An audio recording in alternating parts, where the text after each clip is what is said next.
Hi, everybody. Okay, so now it is February the 9th, 2016. It is 4 days post op. I had my gastric sleeve surgery February 5th, 2016. The surgery obviously went fine. Um, the discomfort and everything, you'll hear about all that in my previous videos, is mostly the catheter and just overall, you know, sensations associated with being in a hospital and having surgery.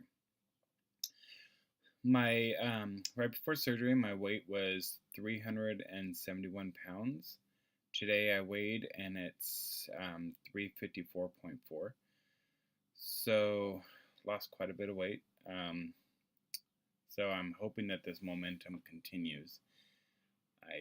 I'm pretty sure it will. So yeah, discomfort. It's just it feels like everything's just healing. So it's just that where everything kind of feels tight in the abdomen right now. The main thing I would say is make sure you take the B12. Um, it goes under the tongue. That's to help you keep from losing your hair. So I haven't had that problem, thank God. Hopefully it doesn't kick in later. Um, I don't like putting stuff in my hair, so I just wear a hat.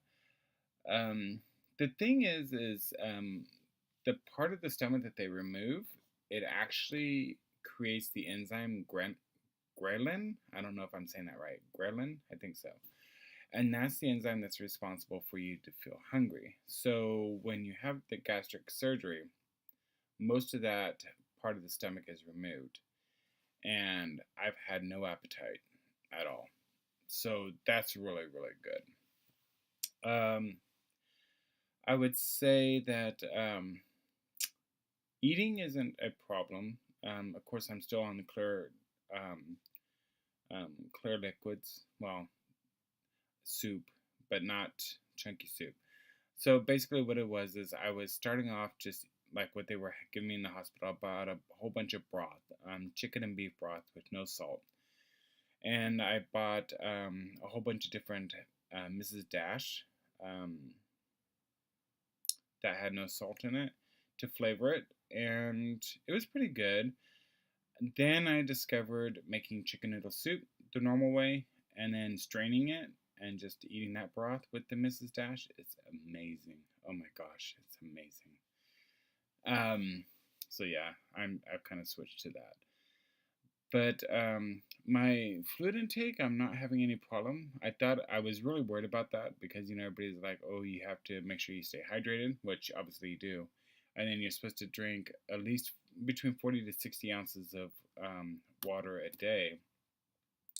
And so at the hospital, I was given one of these that has the little measurements on it. So I I sip on this, and this is actually my second one of this, but I drank a whole bunch of hot tea this morning. So fluid intake isn't a problem, and what I like about that is I'm able to learn what my limitations are because sometimes it's like, oh, I drank too fast, I drank too much. But your body absorbs water really, really fast, so that sensation dissipates really quickly. Where if you did it with food, you're in a lot of trouble. My sister actually had this surgery a year or two ago, and she was eating, and I guess she didn't chew something well enough, and she was in the hospital for about a month. She had a blockage, and that's another thing I kind of want to talk about is to be very, very careful with your primary physician to make sure that they understand that you had this surgery as well. Because my sister, she had the Roux-en-Y surgery, and her primary physician had prescribed to her, I believe, is an antibiotic. I'll have to find out to make sure.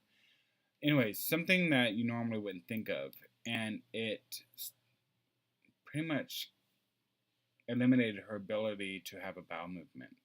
And it's been about 6 months now. She spent about 5 weeks in the hospital They were giving her a whole bunch of fluids, but she wasn't passing any fluids or anything like that. So it was really bad.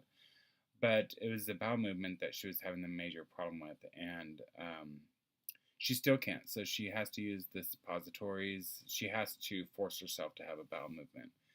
So I don't know if that's long term or temporary. I have a feeling it's going to be long term. I don't know. Anyway, so everything's going good. I smell food. Like when people are cooking, I started walking. I came home when I was discharged on Saturday. I slept pretty much all day Sunday. And then Monday, I started light walking. I just walked to the end of the block and back. And then I started increasing it to around the block. And now I'm going a half a mile. I'm going several blocks out and coming back home. Mobility is important to help with the healing and to keep you from developing pneumonia. So you want to stay mobile. Don't just lay on the couch or in bed saying, I'm so sick, I hurt. Well, no, you need to get up. So yeah, anyways, I can smell food everywhere and it smells delicious. But thankfully, I have I'm not hungry. So it's kind of like, when you're overfull and it's like you can smell food cooking and whatever, and it's like, ugh, I don't want any food. I'm too full. That's exactly how it is for me. So it's a positive thing. I've noticed in my stomach, I know I'm going to have sagging skin. That's a given. I have man boobs and I have a large stomach. And then I can see the skin hanging here. So, but I've seen some people where they lose weight and they don't really have a whole lot of skin hanging here. So I'm thinking maybe it takes time to tighten up. I don't know. But either way, I'm going to have surgery to fix it all. So those videos, obviously, I'll make videos when those things come on. So yeah, if you have any questions, ask. Again, I did do some driving today. You're not supposed to drive until a week after surgery. I drove somebody to the store today. It was a little bit uncomfortable, mostly because of the seatbelt. So even as a passenger, I would still have the same problem. I hadn't taken any medication today, any pain medication, so I felt lucid enough. So, but if you're still, popping your medication, pain pills like Tic Tacs, then obviously you don't want to be driving.